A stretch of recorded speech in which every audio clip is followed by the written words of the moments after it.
Midnight convenience store. The convenience store near Nakano Station stayed open 24 hours a day. At 1:43 a.m., it almost felt disconnected from the rest of Tokyo. Fluorescent lights hummed softly overhead, while rain tapped against the glass windows facing the empty street outside.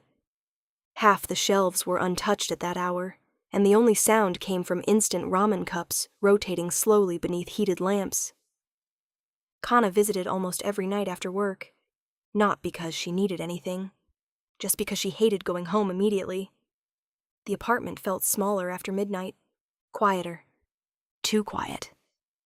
She walked slowly through the drink aisle, holding her phone in one hand, and stopped automatically beside the coffee section. That was when she noticed him again. The cashier with silver headphones resting around his neck, dark hair falling slightly into tired eyes, black uniform sleeves rolled casually near his elbows, one hand lazily scanning products while the other turned the page of a paperback novel resting beside the register.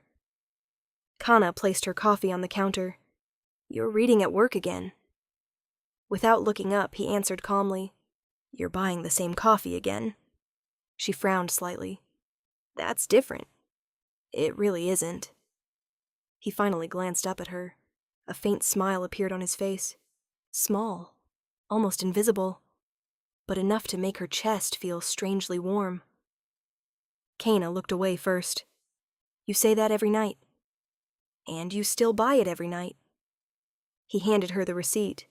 "See you tomorrow." The words came naturally, like both of them already expected it. His name was Sora. Kana learned that 3 nights later after accidentally staying inside the store for almost an hour during heavy rain. At least, that was the excuse she told herself. Outside, Tokyo disappeared beneath silver reflections and umbrella lights, while soft jazz music played quietly from the convenience store speakers.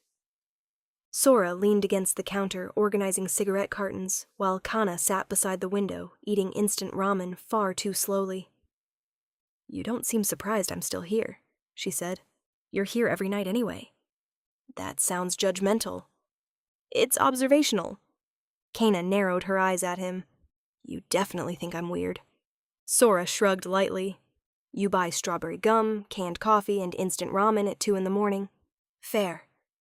Rain slid slowly across the windows behind her. For a moment, silence settled comfortably between them. Then Sora suddenly spoke. "You always look less tired when it rains." Kana blinked. "What?" "You smile more." The fluorescent lights suddenly felt too bright. She looked down at her ramen cup to hide the warmth rising to her face. "You notice weird things." "I work night shifts." He leaned lazily against the counter. Not much else to do. After that night, their conversations slowly became routine. Kana visited after work. Sora pretended not to expect her. Neither of them mentioned how obvious it was. Sometimes he made fresh coffee for her before she even reached the register. Sometimes she brought extra pastries from the bakery where she worked. Small things, quiet things. The kind of intimacy that appears slowly after midnight. One rainy Thursday night, the store lost power for nearly 30 seconds. The lights flickered once, then disappeared completely. Outside, thunder rolled softly above Tokyo. Kana laughed quietly in the darkness. "Well, this feels concerning. You say that like horror movies are real. They are in convenience stores after midnight." Emergency lights slowly glowed red above the shelves. Soft. Dim. Suddenly the tiny store felt much smaller. More private somehow. Sora walked past the register carrying a flashlight while checking the back storage room. Kana watched him quietly. "You really don't seem scared of anything." He stopped beside the drink refrigerators. "That's not true." "For example?" For a moment he didn't answer. Then he looked toward the rain-covered windows. "Going home sometimes." The honesty in his voice caught her off guard. Outside, headlights blurred softly through the storm. Kana lowered her eyes. "Yeah, For the first time, she realized they were both coming to the convenience store for the exact same reason: to delay loneliness a little longer. 3:26 a.m. Tokyo looked drowned beneath neon reflections. Kana stood beneath the store awning, waiting for the storm to calm, while Sora locked the entrance behind him. "You waiting for the rain to stop?" he asked. "I'm pretending I don't live 20 minutes away."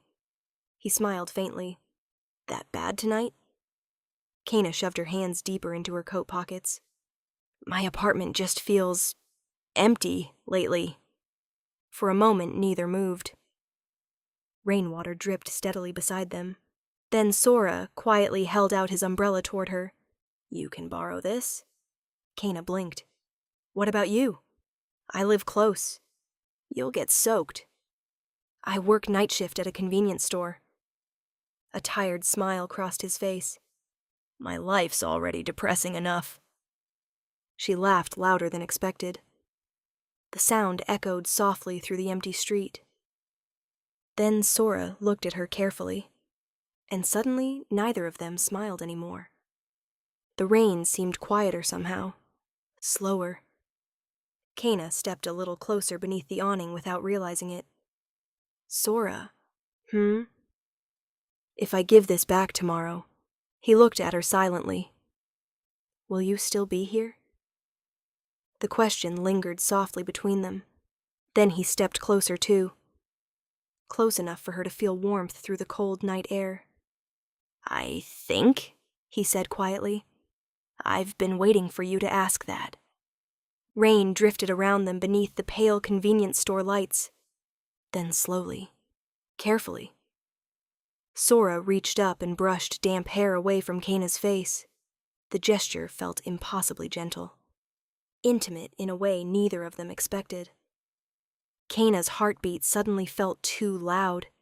For weeks, their feelings had existed only in coffee cups, late-night conversations, lingering glances across fluorescent lights. But now, standing together in the rain-soaked silence of Tokyo after midnight, pretending no longer felt possible. Kana leaned forward first. Their kiss was warm despite the cold rain. Soft, hesitant.